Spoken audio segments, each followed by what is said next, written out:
Companheiros da Vida Eterna. Capítulo 5. Irmão Gotuso, parte B. Esforçando-se por assumir diante de mim atitude tranquilizadora, prosseguiu depois de ligeira pausa. Retomando a mim mesmo, após longos anos de semi-inconsciência, voltaram-me a reflexão, o juízo, o equilíbrio. Ó, meu amigo, que saudades torturantes de minha casa feliz. Marília e os 2 filhos, estão rapazes de curso ginasial, eram os únicos habitantes de meu pequeno paraíso doméstico. A medicina, exercida desde cedo entre clientela abastada, conferira-me extensos recursos financeiros. Vivíamos plenamente despreocupados entre as paredes acolhedoras e quentes de nosso ninho. Nenhum dissabor, nem a mais leve nuvem. Surgiu-nos a primeira dor com a positivação da pneumonia, que me separou da esfera física. A primeira nota de sofrimento, mobilizamo-nos, o dinheiro e as relações afetivas inutilmente. Todas as circunstâncias favoráveis de ordem material quebraram-se, frágeis perante a morte. Marília, porém, prometeu-me fidelidade constante até o fim, selando o juramento com amargurosas e inesquecíveis lágrimas. Aproximava-me dos 50 anos, enquanto a querida esposa não ultrapassava os 36. Doía-me na alma deixá-la quase só no mundo, sem o braço do companheiro. Todavia, confiando nas promessas religiosas, acreditei que pudesse velar por ela e pelos filhos da região celestial. A realidade, porém, foi muito diversa, e depois das lutas purgatoriais, voltando ansioso à casa, não encontrei rastro dos entes amados que aí deixara.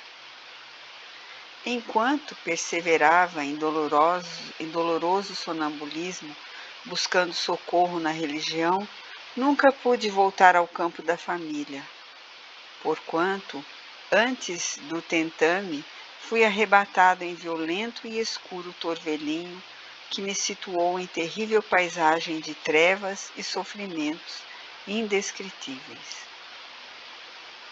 No primeiro instante de liberação, todavia, fui surdo a toda espécie de ponderação. Rompi todos os obstáculos e, sequioso de afeto, encontrei-os enfim. A situação, no entanto, desconcertou-me. Primo Carlos, que sempre me invejara a abastança, insinuara-se em casa, a título de proteger meus interesses, e desposou minha companheira. Perturbou o futuro de meus filhos e dissipou-me os bens, entregando-se em seguida a criminosas aventuras comerciais. Quase voltei ao primitivo estado de desequilíbrio mental, ajuizando os acontecimentos imprevistos. Após prantear a posição dos meus rapazes, convertidos em agenciadores de maus negócios, encontrei Marília justamente no dia imediato ao nascimento do segundo filhinho do casal. Ajoelhei-me em soluços ao pé do leito humilde em que repousava e perguntei-lhe pelo patrimônio de paz que ao partir lhe depositara confiante nas mãos. A infeliz, fundamente desfigurada, não me identificou a presença, nem me ouviu a voz, mas lembrou-se incessantemente de mim. Contemplou o pequenino que dormia calmo e caiu em pranto convulsivo, provocando a presença de Carlos, declarando-se angustiada e nervosa. Quando vi chegar o invasor, irracível e detestado, recuei, tomado de infinito horror. Não tive forças. Era isso que me aguardava após tamanha luta? Deveria conformar-me e abençoar os que me feriam? O quadro era excessivamente negro para mim. Em prejuízo de meu espírito, desfrutara numa existência regular, com todos os desejos atendidos. Não me iniciara no ministério da tolerância, da paciência, da dor. E por esse motivo, meus sofrimentos assumiram assustadoras proporções. Gotuso enxugou as lágrimas que lhe correram abundantemente dos olhos e, em vista da impressão forte que seu pranto me causava, terminou. Quase 10 anos são decorridos e minha mágoa continua tão viva como na primeira hora.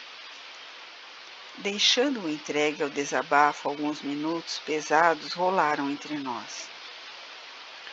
Gotuso, escute-me, disse-lhe por fim. Não guarde semelhantes algemas de sombra no coração. Em seguida, descrevi-lhe sumariamente meu caso pessoal. Ouviu-me atento, confortado. Finalizando, considerei. Por que razão condenar a companheira de luta? E se fôssemos nós os viúvos? Quem poderia afiançar que não teríamos sido pais novamente? Não se prenda por mais tempo. O velho egoísmo humano é criador de cárceres tenebrosos. Percebeu minha sinceridade e calou-se humilde. E porque o ambiente se fazia menos agradável em face da exposição dos íntimos aborrecimentos dele, perguntei para modificar-lhe o impulso mental. Circunscreve-se o trabalho, a assistência aos enfermos no setor de tarefas que lhes são atribuídas? Tenho outros campos de atividade, informou.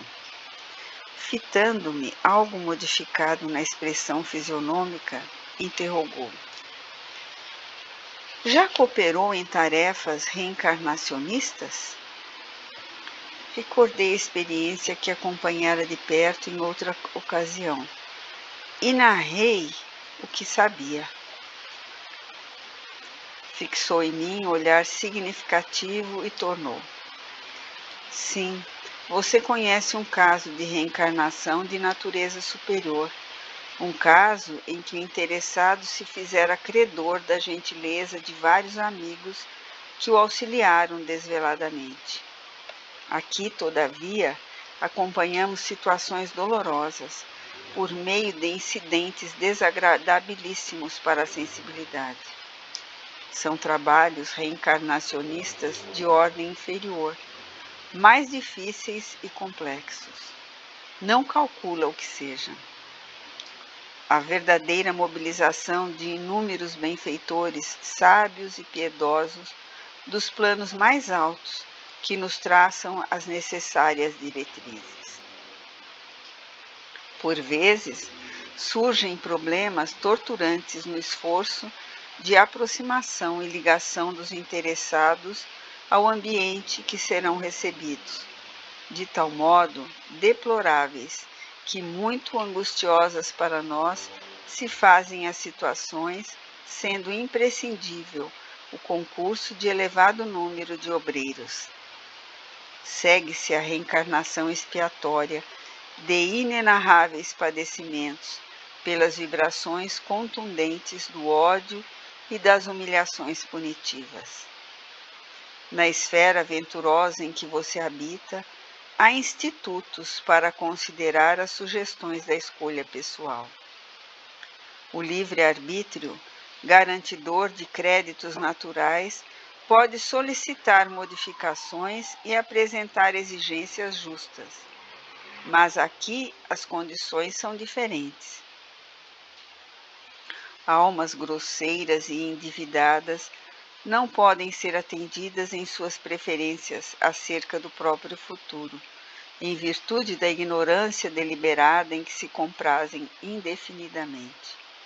E de acordo com aqueles que as tutelam da região superior, são compelidas a aceitar os roteiros estabelecidos pelas autoridades competentes para os seus casos individuais. Por nossa vez, somos executores das providências respectivas e constitui-nos obrigação vencer os mais extensos e escuros obstáculos. Nesses quadros de dor, vemos pais e mães que instintivamente repelem a influenciação dos filhinhos antes do berço, dando pasto à discórdia sem nome, a antagonismo aparentemente injustificáveis, a moléstias indefiníveis, a abortos criminosos. Enquanto isso ocorre, os adversários que reencarnam em obediência ao trabalho redentor programado pelos mentores abnegados dessas personagens de dramas sombrios, com longa representação no cenário da existência humana, penetram o campo psíquico dos ex-inimigos e futuros progenitores, impondo-lhes sacrifícios intensos e quase insuportáveis. Interrompeu as considerações, fez curta pausa para acrescentar em seguida. Repare que a diversidade entre as suas informações e as minhas é efetivamente considerável. Os espíritos que se esforçam nas aquisições da luz divina, por meio do serviço persistente na própria iluminação, conquistam o intercâmbio direto com instrutores mais sábios, aprimoram-se consequentemente e, pelos atos meritórios a que se consagram, podem escolher seus elementos de vida nova na crosta terrestre, como o trabalhador digno que, pelos créditos morais conquistados, pode exigir as próprias ferramentas destinadas ao seu trabalho. Os servos do ódio e do desequilíbrio, da intemperança e das paixões, contudo, que se preparem para as exigências da vida. Aos primeiros, a reencarnação será verdadeira bênção em aprendizado feliz. Todavia, aos segundos, constituirá necessária e legítima imposição do destino criado por eles mesmos, com o menosprezo a que votaram as dádivas de nosso Pai no espaço e no tempo. Escutando-lhe as observações, sob inexcedível impressão de alegria e encantamento, não pude sopitar a conclusão que me saiu otimista e espontânea da boca. Gotuso, mas é você, experiente desse modo quanto aos problemas do resgate espiritual, quem guarda a mágoa do lar que se foi? Como pode encarcerar-se no desalento a deter tamanha possibilidade de libertação? O companheiro fixou em mim os olhos inteligentes e lúcidos, como a dizer em silêncio que sabia de tudo isso. Esforçou-se a parecer jovial e respondeu: Não se preocupe. Em vistas às extremas dificuldades para dominar-me, estudo atualmente a possibilidade de reincorporação no ambiente doméstico, enfrentando a situação difícil com a devida bênção do esquecimento provisório na carne, a fim de reconstruir o amor em bases mais sólidas, junto daqueles que não tenho compreendido tanto quanto deveria. Nesse instante, certa enfermeira assomou à porta de entrada, pedindo licença para interromper-nos, e notificou que a turma de sentinelas em tratamento mental esperava no salão contíguo. Esclareceu Gotuso que seguiria imediatamente. Novamente a sós, explicou-me sorrindo. Na esfera carnal, na qualidade de médicos, nossas obrigações resumiam-se ao exame detido das enfermidades, com indicação clínica ou intervenção cirúrgica, e ao fornecimento de diagnósticos técnicos que outros colegas confirmavam, quase sempre por espírito de solidariedade dentro da classe. Mas aqui a paisagem modifica-se. Cabe-me usar a língua como estilete criador de vida nova. A casa está repleta de cooperadores que trabalham, servindo-lhe ao programa de socorro e se submetem aos nossos cuidados de orientação médica simultaneamente. Não basta, porém, que eu lhes diga o que sofrem, como fazia antigamente.